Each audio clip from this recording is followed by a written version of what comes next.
پہلی بات تو یہ ہمارے بعض لوگوں کے ذہنوں میں، سادہ دل لوگ وہ سمجھتے ہیں کہ پوری دنیا میں ایک ہی دفعہ آ جانی چاہیے. یہ کوئی علاقائی خلافت تو نہیں ہو سکتی، خلافت تو عالمی ہوتی ہے. ان سے میں کہتا ہوں عالمی خلافت کب تھی جناب؟ یہ تو نہ خلافت راشدہ میں عالمی تھی. کیا ہندوستان شامل تھا اس میں؟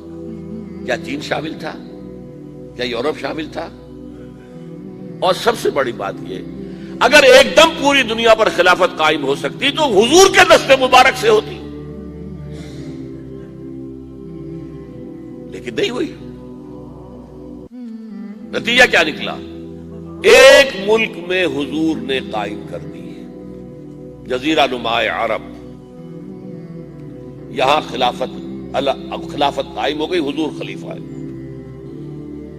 اب وہ نقطہ کون سا ہوگا، نقطہ آغاز کون سا ہوگا؟ اس میں پہلی بات تو میں نے کہا جو شک کرے گا اس کا پھر ایمان مشکوک ہے. ہوگا، لازماً ہوگا، گلوبل ہوگا، پوری دنیا میں ہوگا. کہاں سے شروع ہوگا اس میں آپ اختلاف کر سکتے ہیں، لیکن مجھے تو دو حدیثیں تو ملی ہیں جن سے یہ اندازہ ہوتا ہے کہ یہ اس مشرقی خطے سے ہوگا، عرب کے مشرق کی جانب کسی ملک سے ہوگا، کسی خطے سے ہوگا. وہ حدیثیں بھی اب آپ پڑھ لیجیے پہلے. پھر میں کہہ رہا ہوں یہ خزانہ ہے جو ہم نے آپ کی خدمت میں پیش کیا ہے، کاش کہ آپ اس کی قدر کر سکیں. یہ حدیثیں آپ کو ازبر ہو جائیں، یاد ہو جائیں، لوح قلب پر نقش ہو جائیں.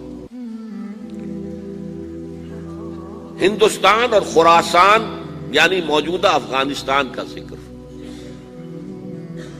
ابن ماجہ کی روایت ہے، عن عبداللہ ابن الحارث رضی اللہ تعالی عنہ قال رسول اللہ صلی اللہ علیہ وسلم یخرج ناس من المشرق یؤتئون للمہدی یعنی سلطانہ، یعنی سلطانہ، دونوں طرح سے پڑھ سکتے ہیں.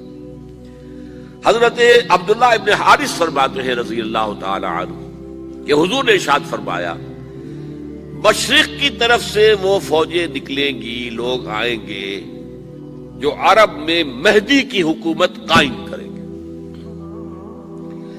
یہ مہدی کون ہوں گے اس کا ذکر میں ذرا بعد میں کروں گا، لیکن نوٹ کر لیجئے کہ مہدی سے پہلے لازماً کسی مشرقی علاقے کے اندر وہ نظام قائم ہو چکے گا، تب وہاں سے فوجیں آئیں گی نا. یہ مشرق کون سا ہے؟ عرب کے مشرق میں آپ چلیے ایران بھی آ جائے گا، افغانستان بھی ہے، پاکستان بھی ہے، اور اگر اسے اور توسیع دیں تو ہندوستان بھی ہے.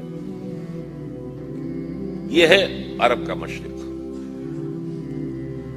اس سے فوجیں جائیں گی.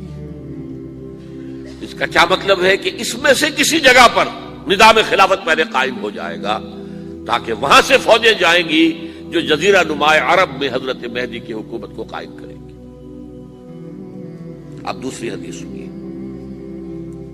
یہ سنن ابن ماجہ کی حدیث تھی جو میں نے آپ کو سنائی، آپ نے پڑھی. دوسری عن ابی ہریرہ رضی اللہ تعالی عنہ، یہ ترمذی شریف کی روایت ہے. قال قال رسول اللہ صلی اللہ علیہ وسلم یخرج من خراسان رایات سود لا يردها شیء حتی تنصب بإیلیا. خراسان کے علاقے سے سیاہ جھنڈے لے کر فوجیں آئیں گی، ان کا رخ کوئی موڑ نہیں سکے گا، ان کو پیچھے پھیر نہیں سکیں گے کوئی بھی، یہاں تک کہ وہ یروشلم میں جا کر جھنڈے نصب کر دیں گے. ایلیا حضور کے زمانے میں یروشلم کو کہتے تھے. یہ یروشلم تھا جب حضرت سلیمان کی حکومت تھی اور یہاں پر معبد سلیمانی، ہیکل سلیمانی قائم ہوا. پھر یہ یروشلم ہی رہا ہے تاریخ میں، یہاں تک کہ سن 70 عیسوی میں جب ٹائٹس رومی جنرل نے اس کو گرایا، ختم کیا، سیکنڈ ٹیمپل گرا دیا اور یہاں سے یہودیوں کو کہا نکل جاؤ، یہاں سے کوئی یہودی باقی نہیں رہا، بالکل تہم بالا برباد کر دیا. اس کے کوئی 150 سال بعد ہیڈریان، رومن ایمپرر ہیڈریان، اس نے پھر دوبارہ آباد کیا اس شہر کو. 150 سال تک یہ بالکل بنجر اور بالکل غیر آباد پڑا تھا. اب ہیڈریان نے جب آباد کیا تو اس کا نام ایلیا رکھا، اب یروشلم نام نہیں تھا۔ تو حضور کے زمانے میں پھر اس کا نام ایلیا تھا، اور اب اس سے کیا معلوم ہو رہا ہے کہ یہ یروشلم مسلمانوں کے قبضے سے اس وقت نکلا ہوا ہوگا۔ ایک دفعہ پہلے نکلا تھا، سن 1099 عیسوی میں مسلمانوں کے ہاتھ سے نکلا، کروسیڈرز عیسائیوں نے آ کر اس کو قبضے میں کیا، لاکھوں مسلمانوں کو مارا، قتل کیا۔ اس کو 1187 عیسوی میں واپس لیا ہے۔ کس نے لیا ہے؟ صلاح الدین ایوبی کرد۔ عرب کھوکھلے ہو چکے تھے، عربوں نے کھویا، واپس نہیں لے سکے۔ بہت حکومت کر چکے تھے، 400-500 برس کی حکومت کر کے، اور ان کے عیش اور ان کے آرام، اب ان میں جان نہیں تھی کہ وہ واپس لے سکے۔ واپس لینے والا گرم کرد خون تھا، صلاح الدین ایوبی۔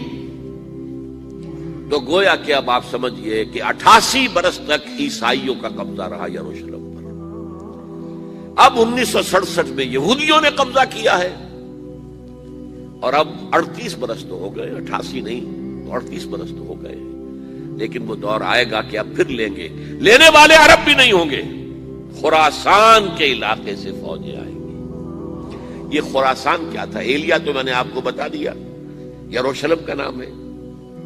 خراسان اس زمانے میں ایک بہت بڑے ملک کو کہتے تھے، کچھ حصہ پاکستان کا بھی اس میں شامل ہے، کچھ حصہ ایران کا بھی ہے۔ ایران کے اس حصے کو اب بھی خراسان کہتے ہیں، وہ ایک صوبہ ہے۔ خراسان ایک صوبہ ہے ایران کا، چھوٹا سا۔ پاکستان میں خاص طور پر یہ جو علاقہ مالاکنڈ ایجنسی کہلاتی ہے، اس سے اوپر جتنا علاقہ ہے، اور یہ جو واخان کی ایک پٹی آتی ہے اوپر، واخان افغانستان کی ایک پٹی سی دم سی چلی آتی ہے، جو جا کر چائنا کی سرحد سے مل جاتی ہے، یہاں سے لے کے یہاں تک یہ جو مالاکنڈ کا وہ درہ ہے اور پہاڑ ہے، یہ بھی خراسان کا حصہ ہے۔ باقی تقریباً 2/3 آف افغانستان ساؤدرن حصہ نہیں ہے خراسان کا حصہ، یہ سیستان کہلاتا تھا، یہ خراسان نہیں ہے۔ لیکن یہ کہ اوپر کا 2/3 آف افغانستان، اور اس کے ساتھ یہ جو عرب، جو اب یہ ترک ممالک آزاد ہوئے ہیں سوویت یونین کی ڈسولوشن کے ساتھ، یہ سارا علاقہ کہلاتا ہے خراسان بزرگ، دی گریٹ خراسان۔